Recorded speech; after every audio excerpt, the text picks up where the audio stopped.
curious to hear what people are buying these days. Awesome.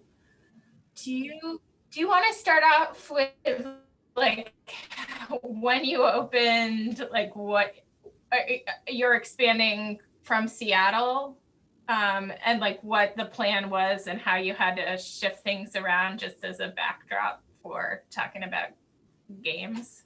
Just real quick, our internet is being weird, and so you're cutting in and out. So I apologize if we're also doing that. It might just be me. Let me see if I can get things a little better, at least by getting my phone off the Wi-Fi. Did you gather what I'd said, or Yeah. Right. I did, and I can take that question. I relocated from Seattle to kind of oversee the final elements of putting this store together and to help get it open. That date moved around a lot prior to the pandemic, but of course we were planning to open at the end of March or beginning of April. Initially. Yeah, was the very first. we hired Megan here and our head chef, and we got, the conference room booked at a hotel downtown so we could do this big hiring fair. We were planning on hiring about 50 folks, and then of course the pandemic hit like the week. I think the week before, yeah. We were gonna have it was like 6 days or something crazy like that, yeah. So unfortunate timing, but we just trudged through the rest of the lockdown, and I guess we got to spend some extra attention on the build out and the fine details, and you'll see when you come to the store there's hundreds of fine details to look at. And then we ended up swinging the doors open the second week of July. It's July 6th. Yeah, a much smaller crew that we had to pare down even more a little bit after we opened. So yeah, we basically opened up the doors and we're like, yay, we're open. Like I'm gonna turn off my video while I talk so that maybe you can hear me better. But, yeah. It's close by, and it's also potentially, I mean, did you do market research? Do we have a density of game nerds? Yeah, we do, definitely in Portland. The big advantage of our e-commerce site, we are one of the largest resellers of Magic cards in the world, and we ship thousands of orders all over the world daily. And with that comes troves of, knowledge that we can glean from the demographics in different areas. So we have, metaphorical push pins on a map all over the place with places that we'd like to open stores, and we're planning to open a store every year. So. Oh wow! So that kind of brings me to that question of what is popular? What games have been popular in the pandemic? I have my notes because Right. I pulled some data just to make sure that I was correct, because I have like an overall, like, maybe this is true, but then I looked at some data again today and I was like, yep, okay, this is right. So really what it is right now is 2-player games are the most popular I think that they've ever been, which makes sense. You have like roommates or couples that are living by themselves and through this quarantine, and they just don't have anything to do, and so they get bored, and they're like, oh gosh, we can't do another puzzle, right? And so actually out of just the last couple of months, our top 10 bestsellers, 6 of them were 2-player games. Specifically for board games. Like Magic is still the most popular, of course, because that's kind of our roots as well. But when it comes to board games, like the 2-player games are really rocking it right now. So can you give some examples, or can you read down the list of what those were? So I wrote down the top 3, which are Hive, Okay. Fugitive, and Jaipur, which are just 3 really great, solid 2-player games.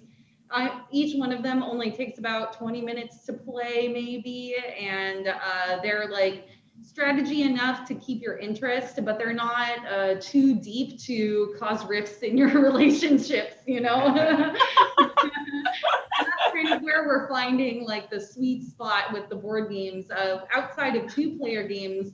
Anything that's like more casual that takes about 20 to 45 minutes about is really where like they're having their time in the sun.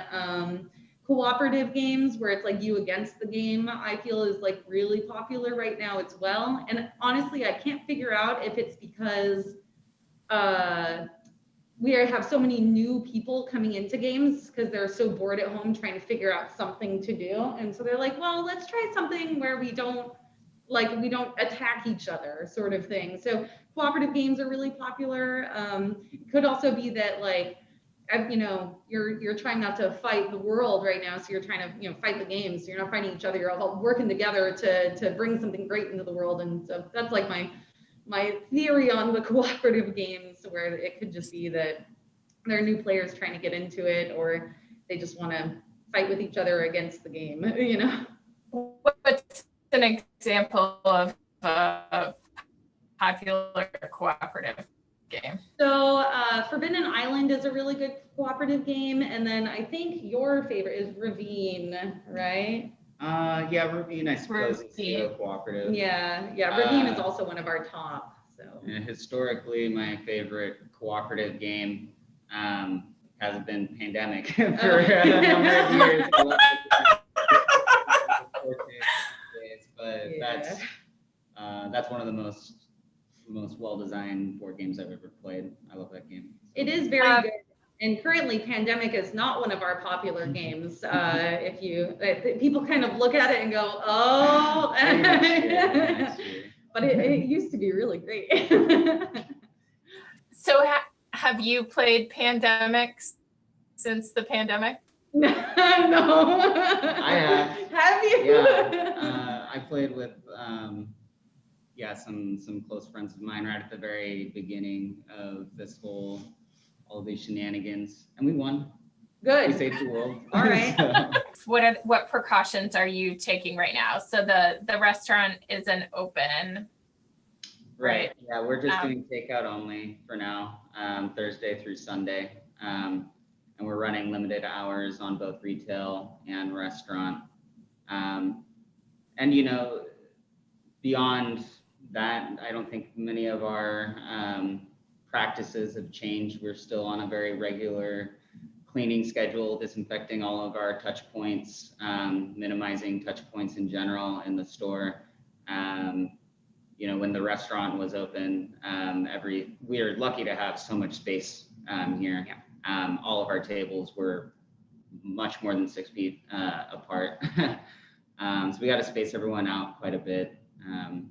We haven't had any big issues with folks not cooperating with the mask rule or keeping their hands to themselves when they don't need to be touching things. So Correct. I think we've been fairly fortunate Yeah. under the circumstances.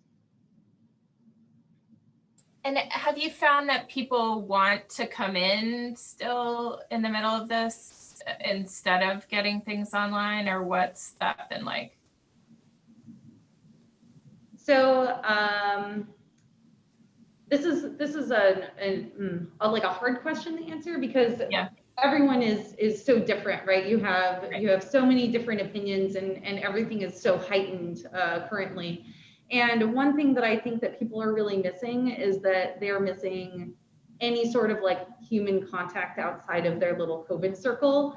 And so people will come in and be like, oh, it's super a bummer that you can't do anything yet. And we're like, yep, we're waiting just like you, like we'll get there. And so the reason why this question is so hard to answer is because every single answer is the correct answer to your question. We have people coming in that wish that they could sit down right now. We have people coming in that wear gloves and sanitize the gloves and kind of just like, hey, can you sanitize before you touch my card, or things like that, in which we do. We will always make it as safe for everyone and make everyone comfortable. But there's two wildly different sides of the spectrum, and that's just how Portland is in general, not necessarily just Mox, if that makes sense.